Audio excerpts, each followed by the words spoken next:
Mi muy apreciado amigo y hermano, soy el misionero Núñez Estrella. Bienvenido a la reflexión de hoy con la Biblia abierta. Hoy, tiempo de dificultades. No se olvide de visitar mi canal de YouTube, Dr. Núñez Estrella, para temas de medicinas o mensajes bíblicos. Todo para la gloria de Dios. La reflexión bíblica de hoy la encontramos en el Evangelio según San Mateo capítulo 7, los versículos 3 al 5. Estaré leyendo solamente el versículo 5 de Mateo capítulo 7. Y dice Jesús, versículo 5: Hipócrita, saca primero la viga de tu propio ojo, y entonces verás bien para sacar la paja del ojo de tu hermano. Antes de reflexionar en este pasaje bíblico, sabemos que todos los hogares de alguna u otra manera tenemos conflictos. Reflexionemos y analicemos los consejos bíblicos que nos enseña la Biblia. Pidamos en oración sabiduría para cuando en alguna ocasión se presente el inicio de un conflicto. La comunicación es clave para resolver todo conflicto. Incluyamos en esa comunicación la intervención divina. En tiempo de dificultades parece ser que hay situación difícil de resolver.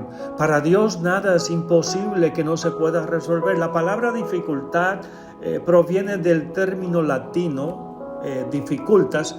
El concepto hace referencia al problema, al aprieto que surge cuando una persona intenta lograr algo. Las dificultades, por lo tanto, son inconvenientes o barreras que hay que superar para conseguir un determinado objetivo. Como una guía fiable de conducta para nuestra vida, la Biblia nos proporciona valiosos consejos sobre la resolución de conflictos interpersonales, y es este tipo de conflictos lo que en ocasiones causan dificultades dentro del hogar. Los problemas familiares no son nada nuevo. En el mundo caído, a quienes debemos amar más, es decir, a nuestras familias, a menudo se convierten en aquellos con quienes más peleamos. La Biblia no encubre el pecado y registra una serie de problemas familiares, empezando con Adán, cuando le echó la culpa a su esposa. La rivalidad entre hermanos surge en las historias de Caín y Abel, de Jacob y Esaú, y José y sus hermanos. Por ello, vamos a analizar algunos pasajes bíblicos que nos ayudarán a prevenir y resolver los conflictos entre los miembros de la familia principalmente. La familia es importante para Dios. La Biblia da instrucciones claras acerca de cómo los miembros de la familia y otros deben tratarse entre ellos. Y en este pasaje del Evangelio según San Mateo capítulo 7, Jesús denuncia nuestra tendencia a ver a una pequeña falta en alguien mientras ignoramos la misma falta en nosotros mismos. Jesús exagera a propósito la situación empleando una figura de lenguaje conocida como hipérbole, o sea, exageración, para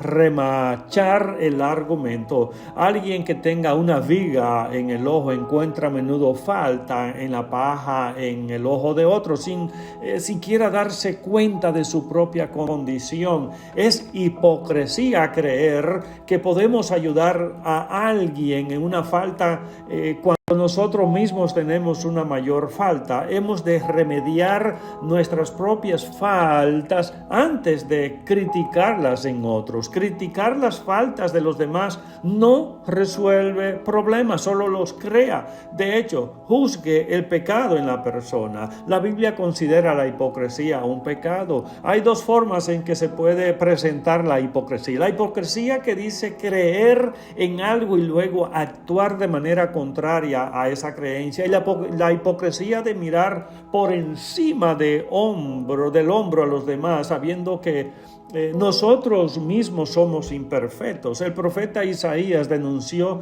la hipocresía en su tiempo. En Isaías capítulo 29, versículo 13 dice: pues el Señor porque este pueblo se acerca a mí con su boca y con sus labios me honra, pero su corazón está lejos de mí y su temor de mí no es más que un mandamiento de hombres que les ha sido enseñado. Siglos más tarde Jesús citó este versículo apuntando a la misma condenación de los líderes religiosos de su día, en Mateo capítulo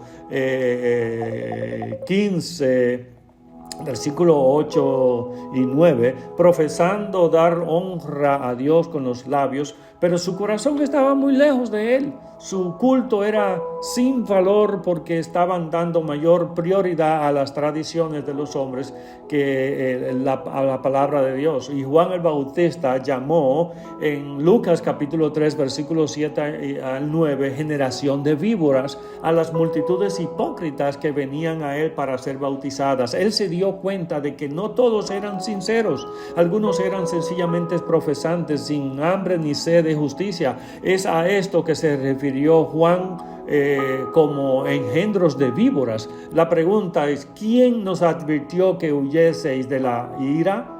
Implica que no era Juan quien lo había hecho. Su mensaje se dirigía a aquellos que estaban dispuestos a confesar sus pecados. Si realmente querían tener trato con Dios, deberían mostrar que se habían arrepentido de verdad, manifestando una vida transformada. El arrepentimiento genuino produce frutos.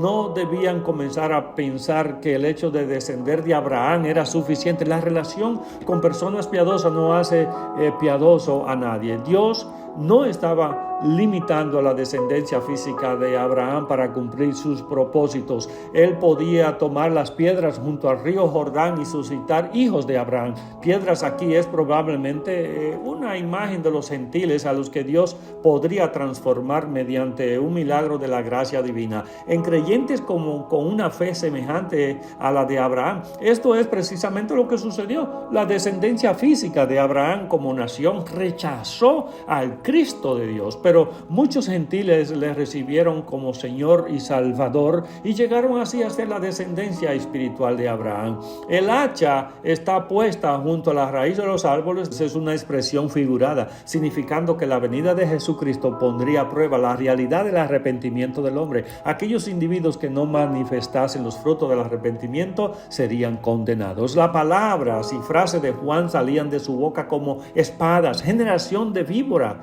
ira venidera, hacha, se corta, se echa al fuego. Jesús igualmente tomó una postura firme contra la santurronería. Llamó a los hipócritas en Mateo 7:15 lobos vestidos de ovejas, en Mateo 23:27 sepulcros blanqueados, y finalmente en Mateo 23:33 serpientes y generación de víboras. ¿Cómo escaparéis de la condenación del infierno? No hay palabras más cortantes que estas. En esto debe pensar. Será hasta la próxima en la voluntad de Dios. Que Dios siga bendiciendo su vida junto a los suyos.